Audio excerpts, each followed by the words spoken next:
out of work for a wee while. Well, I'd actually been in a job for a short while, but ended up injuring a knee again. It's an old sort of disability, as it were. So I was out of work for a wee while, and then I got sent on to the Stepping Stones project. Rather, I volunteered. And ever since I came here, I mean, I think it's one of these things I've really always wanted to do, so I mean, I think it's been one of the best things for me. I mean, I suppose in a lot of ways, this is the type of thing I would like to have done when I originally left school, when it comes down to it. Craft type things, so on and so forth, but like a lot of people, you get sidetracked into various things and ended up in electronics for most of my life. So no, from the point of view of actually coming in the project and then finally just staying as a volunteer, you know, it's been a good move for myself.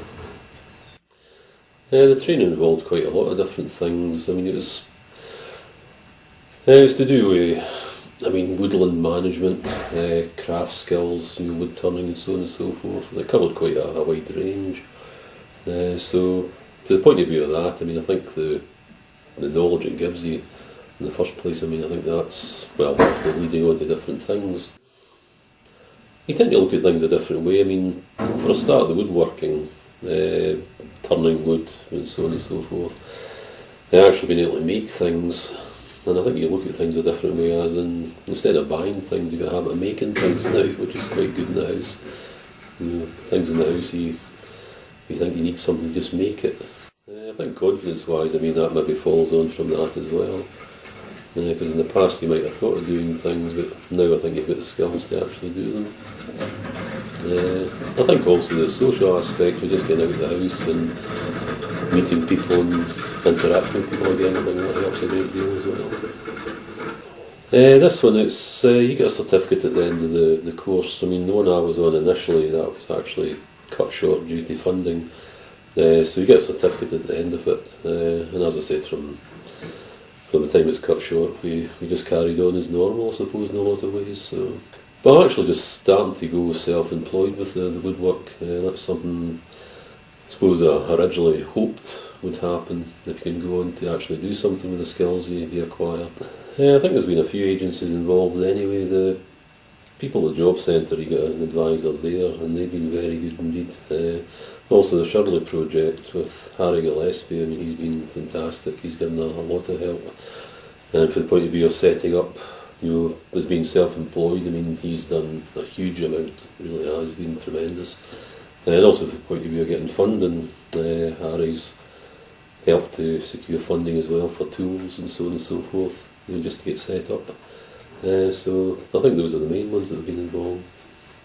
The Shirley project, I think for what I understand, the work mainly with people with disabilities and so on and so forth. And in some ways it's a mentoring service, and I suppose they do a lot of things, maybe try to help people's confidence and so on. And then at the end of the day, it's all aimed with getting people back into work. But you know, they do a lot of things. I mean, for just taking people to the gym to maybe get them a bit fitter and improve their confidence, and just do a lot of different activities, but it's all aimed at trying to get people back into work at the end of the day. And as I said, I mean, the chap I work with, Harry Gillespie, he's been tremendous. He's given a huge amount of help. The main things, I mean, well, one of the things we actually did here, which is a lifetime's ambition for me, was making a coracle of all things, but well, people maybe think that's sort of daft thing, but that's something I've always wanted to do, and that's something I've finally achieved. So, and for that point of view as well, I mean, I'm actually starting to make coracles myself, excuse me, after doing the course.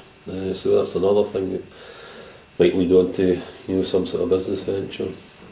Well, apart from achieving things that you've always wanted to do, again, I think it gives you confidence. I mean, going back to the coracle building, if you can build a boat that actually floats, needless to say, then, you know, being out in the sea and things, you think, if you can actually do that, then you can do other things, and I think that's quite a big thing. And also, again, just the fact that you're interacting with people, which I've not been terribly good at that in a lot of ways. And I suppose you're gaining more confidence from the point of view of that as well. And just mainly the skills you're picking up here. Have you taken the coracle out onto the sea? Oh yes, yep.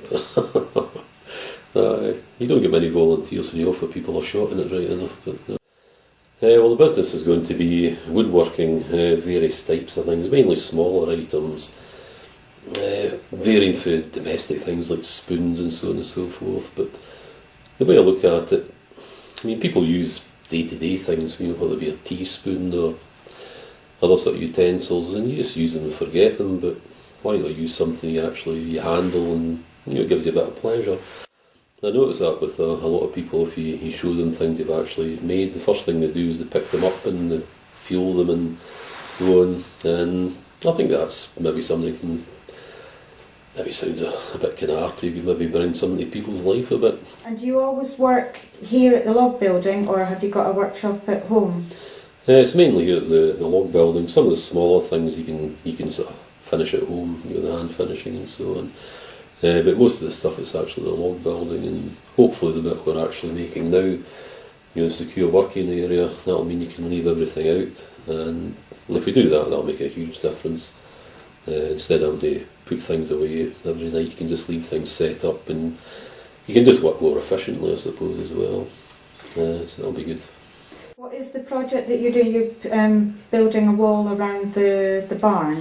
Could you tell us a wee bit about that? Yes, it's what they call a corded log wall. It's actually old style lime plaster. It's a bit more eco and a bit more green, and it's actually the logs are set so the ends of the logs are actually showing out the way, which looks quite nice from the aesthetic point of view. So we're doing that, and that's going to enclose half of the barn. And as I said, I mean, that'll mean we can actually set lathes up and things, so it's actually like a proper workshop instead of having to move things about and so on and so forth. But the corded wall, I mean, at the moment we've got 2 sections finished, and I think there's about another 4 to go. And there'll be large gates and things to go into that as well. And at the top of that, I think it'll be acrylic we'll need to use, just for the safety point of view to let the light in. But I was thinking, hopefully, maybe get a sort of stained glass effect there as well, which would be quite nice. 5 years' time, I would like to think I've made a go of the business, I have to say, for the wood turning point of view, or just being involved in wood. I think that's the main thing. I mean, I've worked in electronics and factories most of my life, and to be honest, I really don't want to go back into that. So that's one of the main things, just hopefully make a success of the woodworking thing, and also hopefully just be involved with things I've already been doing here, helping out and still doing volunteering down here. I mean, it's a place I actually believe in, I have to say. I think it's a tremendous asset to the area, I really do. And I think most places would, I don't know, they'd give anything to have a place like this, so I think people are very lucky to have this on the doorstep.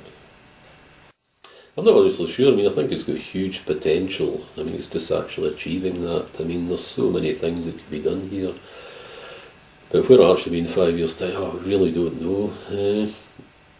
I mean, hopefully they'll continue to get placements and so on and so forth. But I mean, there's potential to run courses, and I suppose it's endless, really. I mean, it's a tremendous facility, just in its own right. So I would hope it would go from strength to strength and just be better supported as well, if nothing else. I mean, a number of people, in agencies and so on, you mentioned in the place to them, they've actually maybe seen it, and everybody says how wonderful a place it is. But trying to get funding for it's another thing, so I mean, hopefully they'll actually be a bit more forthcoming with money, just to help the place maybe grow and do more things.